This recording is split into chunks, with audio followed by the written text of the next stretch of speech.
So guys ಇದು ಹೊಸ adventure 390. So 390 ಅಲ್ವಾ, ಅದರಲ್ಲಿ ಈಗ ಏನು ವಿಶೇಷತೆ ಅಂತ ಕೇಳಿದ್ರೆ, ವಿಶೇಷತೆ ಏನು ಅಂದರೆ ಇದು actually 350cc 390 adventure. So Duke ಅವರು ಇತ್ತೀಚೆಗಷ್ಟೇ 350cc 390 ಅಡ್ವೆಂಚರ್ನ ಲಾಂಚ್ ಮಾಡಿದ್ದಾರೆ. ಆ್ಯಂಡ್ ನಾವಿವತ್ತು ಅದನ್ನು ರೈಡ್ ಮಾಡ್ತಾ ಇದ್ದೀವಿ. ನೀವು ನೋಡ್ತಿದ್ದೀರಲ್ಲ, ಇಷ್ಟು ಗಾಡಿಗಳು ಕೂಡ ಅಡ್ವೆಂಚರ್ ಇದೆ 350cc 390 ಅಡ್ವೆಂಚರ್. ಆ್ಯಂಡ್ ಅಲ್ಲಿ ನಮಗೆ ಒಂದಷ್ಟು ಗಾಡಿಗಳು ಡ್ಯೂಕ್ ಕೂಡ ಇದೆ, ನೀವು ಅಲ್ಲಿ ನೋಡ್ತಿರಲ್ಲ ಅದು ನಮಗೆ ಆ್ಯಕ್ಚುಲಿ ಏನಂದರೆ 350cc 390 ಡ್ಯೂಕ್ ಅದು. ಸೊ ಹೆಸರು ಸ್ವಲ್ಪ ಕನ್ಫ್ಯೂಷನ್ಸ್ ಎಲ್ಲ ಇರುತ್ತೆ. ಈ ಒಂದು ಗಾಡಿನ ಓಡಿಸಿ ಒಂದು ಗಾಡಿ ಹೇಗಿದೆ ಅಂತ ನೋಡೋಣ. ಅದಕ್ಕಿಂತ ಮುಂಚೆ ಡಿಸೈನು ಎಲ್ಲನೂ ಕೂಡ ನಿಮಗೆ ಹೇಳ್ತೀನಿ. ಹಾಗಾದರೆ ಬನ್ನಿ ವಿಡಿಯೋ ಶುರು ಮಾಡೋಣ. Welcome to access garage. ಮಳೆ ಶುರುವಾಯಿತು, ಮಾತು ಶುರುವಾಗಲಿ. KTM ಅವರು ಇತ್ತೀಚೆಗಷ್ಟೇ ಈ ಒಂದು ಬೈಕ್ನ ಲಾಂಚ್ ಮಾಡಿದ್ದಾರೆ. ನಿಮಗೆಲ್ಲ ಗೊತ್ತೇ ಇದೆ, GST ಒಂದು ಇದು ಬಂದ ಮೇಲೆ ನಮಗೆ 18% GST 350 ಮತ್ತು 350cc ಒಳಗಿರುವಂಥ ಬೈಕ್ಗೆ. ಸೊ ಯಾರೆಲ್ಲ 390 ಅಡ್ವೆಂಚರ್ನ ಬೈ ಮಾಡಬೇಕು ಅಂತ ಪ್ಲ್ಯಾನ್ ಮಾಡಿರ್ತಾರೋ ಅವರಿಗೆ GST ಒಂದು ಜಾಸ್ತಿ ಆಗಿರುತ್ತೆ. ಹಾಗಾಗಿ ಅಂಥವ್ರಿಗೋಸ್ಕರ ಆ ಒಂದು ಅಡ್ವಾಂಟೇಜನ್ನು ಪಡ್ಕೊಳ್ಳೋಕ್ಕೆ, ಅಂದರೆ GST ಅಡ್ವಾಂಟೇಜನ್ನು ಪಡ್ಕೊಳ್ಳೋಕ್ಕೋಸ್ಕರ KTM ಅವರು ಈ ಒಂದು ಬೈಕ್ನ ಲಾಂಚ್ ಮಾಡಿದ್ದಾರೆ. ಇದರಲ್ಲಿರೋದು ಆ್ಯಕ್ಚುಲಿ 350cc ಇಂಜಿನ್, ಬಟ್ ಅವರು ಇದನ್ನು ಕರೆಯೋದು 390 ಅಡ್ವೆಂಚರ್ ಅಂತ. KTM 350 ಅಡ್ವೆಂಚರ್ 390 ಅಂತ ಹೇಳ್ಬೋದು. ಫಸ್ಟ್ ಇದರ ಡಿಸೈನ್ ಬಗ್ಗೆ ಮಾತಾಡೋಣ. ಈ ಒಂದು ಬೈಕಲ್ಲಿ ನಮಗೆ 390 ಇದ್ದಂತಹ ಅದೇ ಒಂದು ಡಿಸೈನ್ ಎಲಿಮೆಂಟ್ನ ಕೊಟ್ಟಿದ್ದಾರೆ. ಈ ಒಂದು ಬೈಕಲ್ಲಿ ಏನು ಕೂಡ ಚೇಂಜ್ ಆಗಿಲ್ಲ. ಚೇಂಜ್ ಆಗಿರುವಂಥದ್ದು ಇಲ್ಲಿ ಕಾಣ್ತಿರುವಂಥ ಈ ಒಂದು ಎಂಜಿನ್ ಅಷ್ಟೇ. ಸೊ ಫ್ರಂಟಲ್ಲಿ ನಮಗೆ ನೋಡುವಾಗ ದೊಡ್ಡದಾಗಿರುವಂಥ ಒಂದು ವೈಸರ್ನ ನೀವಿಲ್ಲಿ ನೋಡ್ಬೋದು ಯಾವ ರೀತಿ ಇದೆ ಅಂತ. ಆ್ಯಂಡ್ ನಮಗೆ ಡ್ಯೂಯಲ್ LED ಹೆಡ್ಲ್ಯಾಂಪ್ಸ್ ನಮಗೆ ಇಲ್ಲಿ ಸಿಗ್ತಾ ಇದೆ, ನೀವಿಲ್ಲಿ ನೋಡ್ಬೋದು. ಹೈ ಬೀಮ್ ಮತ್ತು ಲೋ ಬೀಮ್ ಎಲ್ಲನೂ ಕೂಡ ಇಲ್ಲಿ ಸಿಗುತ್ತೆ. ಈ ರೀತಿಯಾದಂಥ ಒಂದು DRL ನಮಗೆ ಇಲ್ಲಿ ಸಿಗುತ್ತೆ. ಸೊ ಆ್ಯಕ್ಚುಲಿ 390 ಅಡ್ವೆಂಚರ್ ಲಾಂಚ್ ಮಾಡಿದಾಗ ಅವರು ಗೋವಾದಲ್ಲಿ ಲಾಂಚ್ ಮಾಡಿದರು. ಸೊ ಅಲ್ಲಿ ಹೋಗಿ ನಾವು ಅದನ್ನ ರೈಡ್ ಮಾಡಿದ್ವಿ.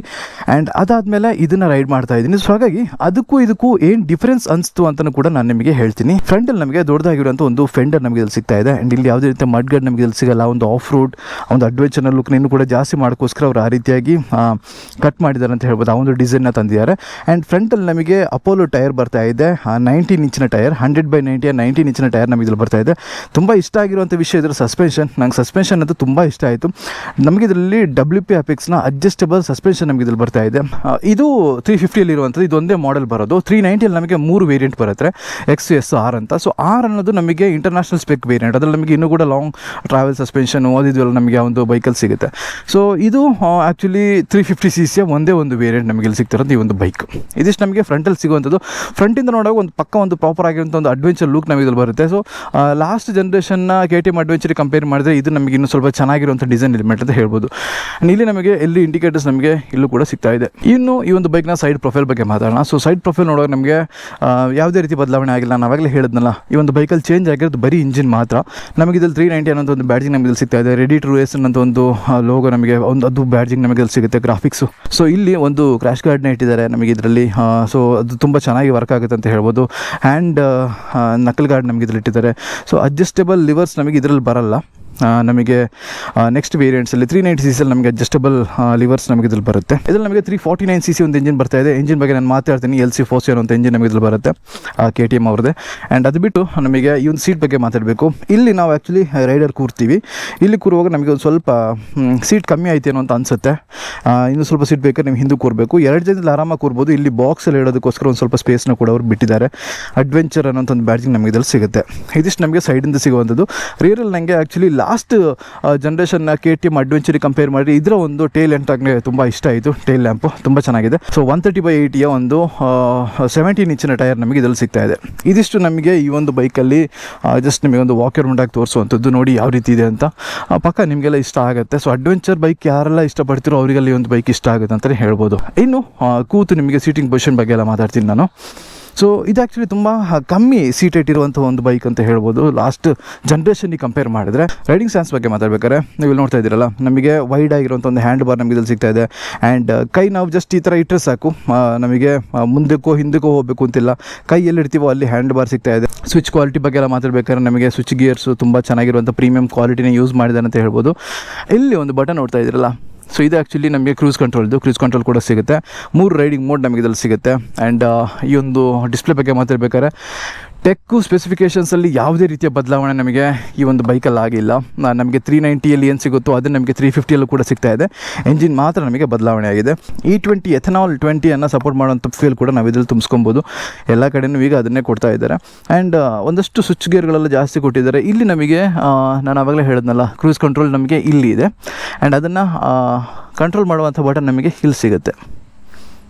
ಸೊ ಎರಡು ಕಡೆ ಇದೆ, ನಾವು ಈ ರೀತಿಯಾಗಿ ಆ್ಯಂಡ್ ಈ ರೀತಿಯಾಗಿ ಕಂಟ್ರೋಲ್ ಮಾಡ್ಕೊಬೋದು, ಸ್ಪೀಡ್ ಹೆಚ್ಚು ಕಮ್ಮಿ ಮಾಡ್ಬೋದು. ಇದರ ಕ್ವಾಲಿಟಿ ಬಗ್ಗೆ ಮಾತಾಡ್ಬೇಕಾದ್ರೆ ನಮಗೆ ತುಂಬ ನೀಟಾಗಿರುವಂತಹ, ಜಾಸ್ತಿ ಜಾತ್ರೆ ಏನು ಇಲ್ಲದೆ ಇರುವಂಥ ಒಂದು ಇನ್ಸ್ಟ್ರೂಮೆಂಟ್ ಕ್ಲಸ್ಟರ್ ಅಂತ ಹೇಳ್ಬೋದು ನಮಗೆ ಇದರಲ್ಲಿ ಬರುವಂಥದ್ದು. ಸ್ಪೀಡೋ ಮೀಟ್ರು, ನಮಗೆ trip meter, speed, average speed ನಾವು ಎಷ್ಟಲ್ಲಿ ಓಡಿಸ್ತಾ ಇದ್ದೀವಿ ಆ್ಯಂಡ್ ನಮಗೆ ಎಷ್ಟು ಫ್ಯೂಯಲ್ ರೇಂಜ್ ಕೂಡ ನಮಗೆ ಇದರಲ್ಲಿ ಗೊತ್ತಾಗುತ್ತೆ. ಅದು ಬಿಟ್ಟು ನಾವು ಸ್ವಲ್ಪ ನೋಡಿದ್ರೆ ರೈಡಿಂಗ್ ಮೋಡ್ಸ್ ಇದೆ ನಮಗೆ ಇದರಲ್ಲಿ, ಆ್ಯಂಡ್ ಅದನ್ನ ಚೇಂಜ್ ಎಲ್ಲ ಮಾಡ್ಬೋದು. 3 ರೈಡಿಂಗ್ ಮೋಡ್ ಬರುತ್ತೆ. ಆ್ಯಂಡ್ ಇದು ನಮಗೆ ಕ್ರೂಸ್ ಕಂಟ್ರೋಲ್ ಬಗ್ಗೆ ಇಲ್ಲಿ ತೋರಿಸ್ತಾರೆ. ಸೊ ಅದರಲ್ಲೂ ಕೂಡ ಕ್ರೂಸ್ ಕಂಟ್ರೋಲ್ ಮೋಡ್ ಇದೆ ಆ್ಯಂಡ್ ಸ್ಪೀಡ್ ಕಂಟ್ರೋಲ್ ಇದೆ. ಯಾವುದು ಬೇಕಾದ್ರೆ ನಾವು ಅದರಲ್ಲಿ ಇಟ್ಕೊಬೋದು. ಇದಿಷ್ಟು ನಮಗೆ ಮೇಯ್ನಾಗಿ ಮಿನಿಮಮ್ ಆಗಿ ಇದರಲ್ಲಿ ಸಿಗುವಂಥದ್ದು. ಸೀಟೆಡ್ ಬಗ್ಗೆ ಮಾತಾಡ್ಬೇಕಾದ್ರೆ ನಾನು 5.7 ಇದ್ದೀನಿ. ಸೊ 5.7 ಇದ್ರೂ ಕೂಡ ನನಗೆ ಇದರಲ್ಲಿ ಪ್ಲಾಂಟೆಡ್ ಫೂಟಾಗಿ ನಾನು ಈ ಒಂದು ಬೈಕನ್ನು ಓಡಿಸ್ಬೋದು. ಇದಿಷ್ಟು ನನಗೆ ಈ ಒಂದು ಬೈಕಲ್ಲಿ ಮೇಯ್ನಾಗಿ ಸಿಗ್ತಿರುವಂತಹ ವಿಷಯಗಳು. ಸೊ ಇನ್ನೂ ಈ ಒಂದು ಬೈಕ್ನ ಫೀಚರ್ಸ್ ಬಗ್ಗೆ ಮಾತಾಡ್ಬೇಕಾದ್ರೆ, ಫೀಚರ್ಸ್ ಅಂತೂ ನಿಮಗೆಲ್ಲ ಗೊತ್ತೇ ಇದೆ. ಸಿಕ್ಕಾಪಟ್ಟೆ ಫೀಚರ್ಸ್ನ ಬಾಚಿ ಕೊಡ್ತಾರೆ ನಮಗೆ ಇವರು KTM ಅವರು. ಆ್ಯಂಡ್ ಇದರಲ್ಲೂ ಕೂಡ ಅಷ್ಟೇ ನಮಗೆ ರೈಡಿಂಗ್ ಮೋಡ್ಸು, ABS, ಆಮೇಲೆ ಕ್ರೂಸ್ ಕಂಟ್ರೋಲು, ಆ ರೀತಿಯಂಥ ಹಲವಾರು ಫೀಚರ್ಗಳು ನಮಗೆ ಇದರಲ್ಲಿ ಬರುತ್ತೆ. ಇದಿಷ್ಟು ನನಗೆ ಈ ಒಂದು ಬೈಕಲ್ಲಿ ಮೇಯ್ನಾಗಿ ಹೇಳಬೇಕು ಅಂತ ಇರೋದು. ಆ್ಯಂಡ್ ಇದರ ಒಂದು ಎಕ್ಸಾಸ್ಟ್ ನೋಟನ್ನು ನಾನು ನಿಮಗೆ ಕೇಳಿಸ್ತೀನಿ ಹೇಗಿದೆ ಅಂತ, ನೀವು ಜಸ್ಟ್ ಹೇಳಿ. ಓಕೆ, ಸೈಡ್ ಹೋಗ್ತೀನಿ.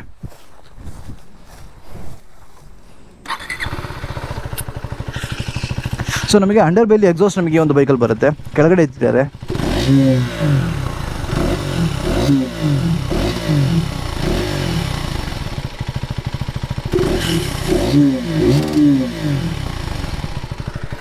ಸುದ್ದಿ ಈ ಒಂದು ಬೈಕ್ನ ಎಕ್ಸಾಸ್ಟ್ ನೋಟ್.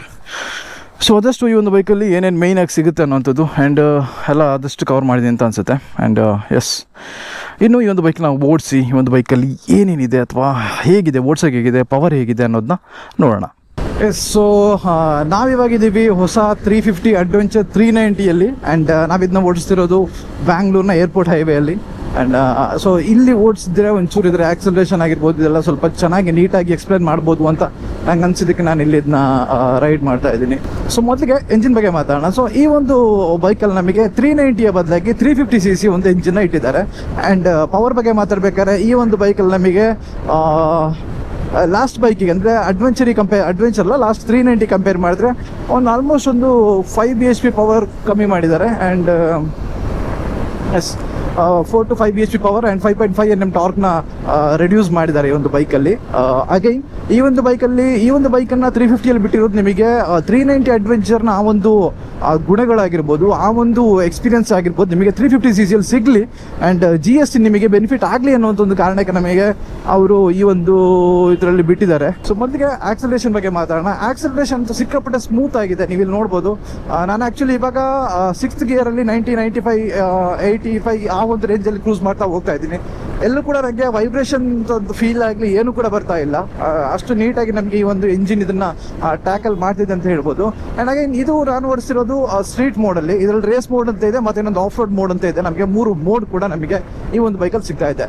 ಈ ಒಂದು ಇನ್ಸ್ಟ್ರೂಮೆಂಟ್ ಕ್ಲಸ್ಟರ್ ಬಗ್ಗೆ ಮಾತಾಡ್ಬೇಕಾದ್ರೆ ನೀವು ನಾನು ಆ್ಯಕ್ಚುಲಿ ಹೆಲ್ಮೆಟ್ ಹಾಕಿ ಅದರೊಳಗಡೆ ಒಂದು ಟಿಂಟೆಡ್ ವೈಸರ್ ಹಾಕಿದ್ದೀನಿ. ವೈಸರ್ ಹಾಕಿ ಅದ್ರ ಮೇಲೆ ಮತ್ತೆ ನಾನು ಫುಲ್ ಆಗಿರೋ ಒಂದು ವೈಸರ್ನ ಕೂಡ ಹಾಕಿದ್ದೀನಿ. ನಮಗೆ ಆದ್ರೂ ಕೂಡ ಈ ಒಂದು ಬೈಕಲ್ಲಿ ನೀಟಾಗಿ ನಮಗೆ ಅಷ್ಟು ಬ್ರೈಟ್ ಆಗಿರುವಂಥ ಡಿಸ್ಪ್ಲೇ ನಮಗೆ ಇದರಲ್ಲಿ ಕೊಟ್ಟಿದ್ದಾರೆ. ಸೊ ಗಿಯರ್ ಇಂಡಿಕೇಶನ್ ನಮಗೆ ಲೆಫ್ಟಲ್ಲಿ ಇದೆ, ಸ್ಪೀಡ್ ಇಂಡಿಕೇಶನ್ ನಮಗೆ ರೈಟಲ್ಲಿ ಇದೆ. ನಮಗೆ ತುಂಬ ನೀಟಾಗಿ ಏನು ಹೇಳಿ ಕಾಣುತ್ತೆ ಕಣ್ಣಿಗೆ ಹೇಗಿದೆ ಏನು ಅಂತೆಲ್ಲ ನಮಗೆ ಇದರಲ್ಲಿ ಗೊತ್ತಾಗುತ್ತೆ. ಟ್ರಾನ್ಸ್ಮಿಷನ್ ಬಗ್ಗೆ ಮಾತಾಡ್ಬೇಕಾದ್ರೆ ನಮಗೆ 6 ಸ್ಪೀಡ್ನ ಒಂದು ಟ್ರಾನ್ಸ್ಮಿಷನ್ ನಮಗೆ 6 ಸ್ಪೀಡ್ ಗೇರ್ ಬಾಕ್ಸ್ ನಮಗೆ ಇದರಲ್ಲಿ ಸಿಗ್ತಾ ಇದೆ. ಆ್ಯಂಡ್ ಪವರ್ ಬಗ್ಗೆ ಮಾತಾಡ್ಬೇಕಾದ್ರೆ ನಾನು ಅವಾಗಲೇ ಹೇಳಿದ್ನಲ್ಲ, ತುಂಬ ಚೆನ್ನಾಗಿರುವಂಥ ಒಂದು ಪವರ್ ನಮಗೆ ಈ ಒಂದು ಬೈಕ್ ಪ್ರೊಡ್ಯೂಸ್ ಮಾಡುತ್ತೆ ಅಂತ ಹೇಳ್ಬೋದು. ಅದು ಯಾಕೆ ಹೇಳ್ತಾ ಇದ್ದೀನಿ ಅಂದರೆ, ನಮಗೆ ಎಲ್ಲರಿಗೂ ಈ ಒಂದು ಅಡ್ವೆಂಚರ್ ಬೈಕ್ನ ತಗೊಳ್ಳೋದು ಅಡ್ವೆಂಚರ್ ಟ್ರಿಪ್ಗಳನ್ನ ಮಾಡೋದಕ್ಕೆ ಅಲ್ಲ. ತುಂಬ ಜನ ಇದನ್ನು ಸಿಟಿಯಲ್ಲಿ ಯೂಸ್ ಮಾಡೋದನ್ನ ನಾನು ನೋಡಿದ್ದೀನಿ. ತುಂಬ ಜನ ಅಡ್ವೆಂಚರ್ ಬೈಕ್ನೆಲ್ಲ ತಗೊಂಡು ಮನೇಲೇ ಇಟ್ಕೊಂಡು ಸಿಟಿಯಲ್ಲಿ ಮನೆಯಿಂದ ಆಫೀಸಿಗೆ ಯೂಸ್ ಮಾಡೋದನ್ನು ಕೂಡ ನೋಡಿದ್ದೀನಿ. ಸೊ ಅವ್ರು ಹೋಗ್ತಾರೆ ಒಕೇಶನಲ್ಲಿ, ಯಾವಾಗಲಾದರೂ ಒಂದು ಟ್ರಿಪ್ಪನ್ನೆಲ್ಲ ಹೋಗ್ತಾರೆ, ಇಲ್ಲ ಅಂತ ಅಲ್ಲ. ಸೊ ಅಂಥವ್ರಿಗೂ ಕೂಡ ಈ ಒಂದು ಬೈಕ್ ಯೂಸ್ ಆಗಬೇಕಲ್ವಾ. ಈಗ ಇದನ್ನು ಬರೀ ಆಫ್ ರೋಡಿಗೆ ಅಂತಲೇ ಮಾಡಿದ್ರೆ ನಮಗೆ ಅದನ್ನು ತಗೊಂಡಿರೋರು ಸಿಟಿಲಿ ಯೂಸ್ ಮಾಡೋರ ಕತೆ ಏನಾಗಲ್ಲ. ಸೊ ಹಾಗಿರುವಾಗ ನಮಗೆ ಈ ಒಂದು ಬೈಕನ್ನು ಅವರು 2 ಕಡೆ ಬ್ಯಾಲೆನ್ಸ್ಡ್ ಆಗಿ ಈ ಒಂದು ಬೈಕ್ನ ಮಾಡಿದ್ದಾರೆ ಅಂತ ಹೇಳ್ಬೋದು, ಟ್ಯೂನ್ ಮಾಡಿದ್ದಾರೆ ಅಂತ ಹೇಳ್ಬೋದು.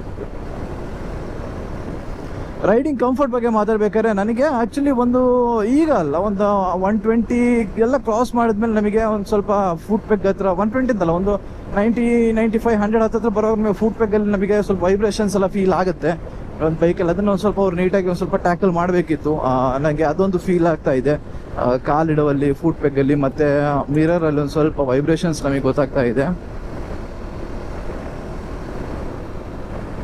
ಅದು ಬಿಟ್ಟರೆ ರೈಡಿಂಗ್ ಪೋಸ್ಚರ್ ಬಗ್ಗೆ ಮಾತಾಡ್ಬೇಕಾದ್ರೆ ಪಕ್ಕಾ ಒಂದು ಅಡ್ವೆಂಚರ್ ಇದು. ನಿಮಗೆ ಅಪ್ರೈಟ್ ಆಗಿ ಕೂತು ಓಡಿಸುವಂತಹ, ತುಂಬ ಸ್ಟ್ರೈಟ್ ಆಗಿ ಕೂತು ಓಡಿಸ್ತೀರಾ ಈ ಒಂದು ಬೈಕ್ನ ಓಡಿಸುವಾಗ.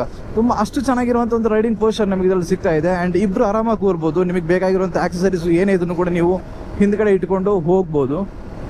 ಸೀಟು ಒಂದು ಸ್ವಲ್ಪ ವೈಡ್ ಇರಬೇಕಿತ್ತು ಅಂತ ಅನಿಸುತ್ತೆ ನನಗೆ. ಅಂದರೆ ತುಂಬ ಒಂದು ಸ್ವಲ್ಪ ರೈಡರಿಗೆ ಒಂದು ಸ್ವಲ್ಪ ಸ್ವಲ್ಪ ತೆಳ್ಳಗಿದೆಯೇನೋ ಅಂತ ನಂಗೆ ಅನಿಸ್ತು. ಒಂದು ದಿನಕ್ಕೆ ಒಂದು 450-500 ಕಿಲೋಮೀಟರ್ ಎಲ್ಲ ಓಡಿಸ್ತೀರಾ ಅಂದರೆ ನಿಮಗೆ ಒಂದು ಸ್ವಲ್ಪ ಸೀಟ್ ಹಾರ್ಡ್ ಅನ್ನೋಂಥ ಒಂದು ಫೀಲ್ ಆಗುತ್ತೆ ಆಫ್ಟರ್ 300 ಕಿಲೋಮೀಟರ್ಸ್ ಆದಮೇಲೆ.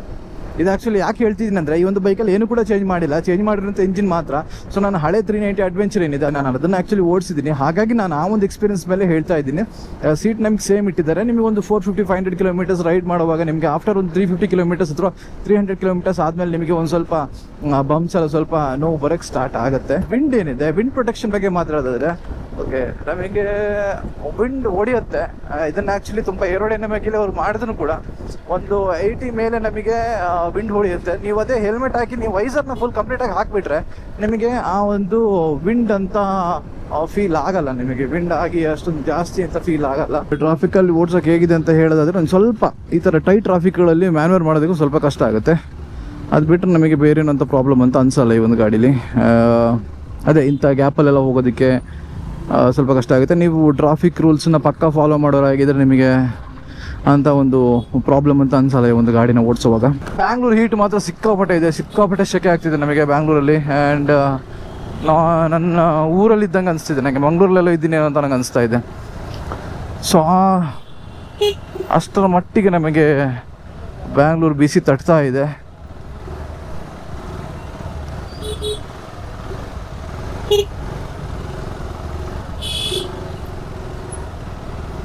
ಇಲ್ಲೆಲ್ಲ ತಗೊಂಡು ಹೋಗೋದೆ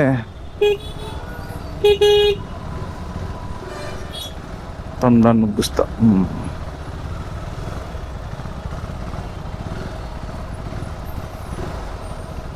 ಹಂಗೆ ಅಂಥ ದೊಡ್ಡ ಡಿಫ್ರೆನ್ಸ್ ಅಂತ ಅನಿಸ್ತಾ ಇಲ್ಲ. ಸೊ KTM ಅವರು ಹೇಳಿದ್ದಾರೆ, ನಮಗೆ ಇದರಲ್ಲಿ ಜಸ್ಟ್ ಚೇಂಜ್ ಮಾಡಿರೋದವ್ರು ಏನು ಅಂದರೆ ಇದರಿಂದ ಇಂಜಿನ್ ಒಂದು ಚೇಂಜ್ ಮಾಡಿದ್ದಾರೆ. ಸೊ ಅದು ಬಿಟ್ಟು ನಮಗೆ ಬೇರೆ ಎಲ್ಲನೂ ಕೂಡ ಸೇಮ್ ಇಟ್ಟಿದ್ದಾರೆ. ನಮಗೆ ಇದರಲ್ಲಿರುವಂಥ ಟೆಕ್ಸ್ ಆಗಿರ್ಬೋದು, ಫೀಚರ್ಸ್ ಆಗಿರ್ಬೋದು, ಎಲ್ಲನೂ ಕೂಡ ನಮಗೆ ಇದರಲ್ಲಿ ಸೇಮ್ ಸಿಗುತ್ತೆ. ಓಡ್ಸೋಕೆ ಮಾತ್ರ ಇಂಜಿನ್ ಸಿಕ್ಕಾಪಟ್ಟೆ ಸ್ಮೂತ್ ಇದೆ. ವೈಬ್ರೇಷನ್ಸ್ ನನಗೆ ಇವಾಗ ನಾನು ಒಂದು 50-60 ಅಲ್ಲಿದ್ದೀನಿ. 60 ನನಗೇನು ವೈಬ್ರೇಷನ್ ಅಂತ ಫೀಲ್ ಆಗ್ತಾ ಇಲ್ಲ. ಬಟ್ ಲೋ ಆ್ಯಂಡ್ ಟಾರ್ಕ್ ಕೂಡ ನಮಗೆ ತುಂಬ ಚೆನ್ನಾಗಿಟ್ಟಿದ್ದಾರೆ ಇದರಲ್ಲಿ. ಸೊ ಅಫ್ಕೋರ್ಸ್ ನಮಗೆ ಆ ಒಂದು ಇಂಜಿನ್ಗಿಂತನೂ ಒಂದು 5.5 Nm ಟಾರ್ಕ್ ಕಮ್ಮಿ ಇದ್ರೂ ಕೂಡ ನಮಗೆ ಇದು ತುಂಬ ಚೆನ್ನಾಗಿ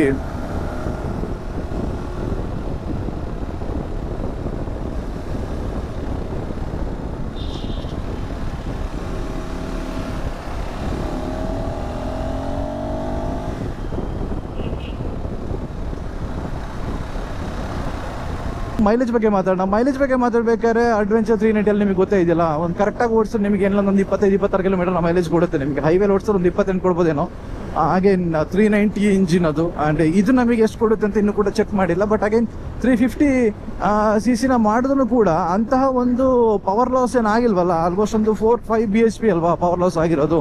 ಆ್ಯಂಡ್ 5.5 Nm ಟಾರ್ಕ್ ಕೂಡ ನಮಗೆ ಸ್ವಲ್ಪ ಕಮ್ಮಿ ಆಗಿದೆ. ಅದನ್ನು ಕೂಡ ನಿಮಗೆ ಒಂದು ಸ್ವಲ್ಪ 1-2 ಕಿಲೋಮೀಟರ್ ಜಾಸ್ತಿ ಇದನ್ನು ನೀವು ಎಕ್ಸ್ಪೆಕ್ಟ್ ಮಾಡ್ಬೋದು ಅಂತ ನಂಗೆ ಅನಿಸುತ್ತೆ. ಸೊ ಇನ್ನು ಇದನ್ನು ಯಾರೆಲ್ಲ ತಗೋಬೇಕು ಅಂತ ಹೇಳೋದಾದರೆ, ಸೊ ನಿಮಗೆ GST ಈ ಬಂದ ಮೇಲೆ ನೀವೊಂದು 390 ಅಡ್ವೆಂಚರ್ ಆರ್ ತಗೊಳ್ಳೋಕೆ ಪ್ಲ್ಯಾನ್ ಮಾಡಿರ್ತೀರಿ. ಅದಾದಮೇಲೆ ನಿಮಗೆ ಸಡನ್ನಾಗಿ ಗೌರ್ಮೆಂಟ್ ಅನೌನ್ಸ್ ಮಾಡುತ್ತೆ ನಿಮಗೆ GST ಇದೆ.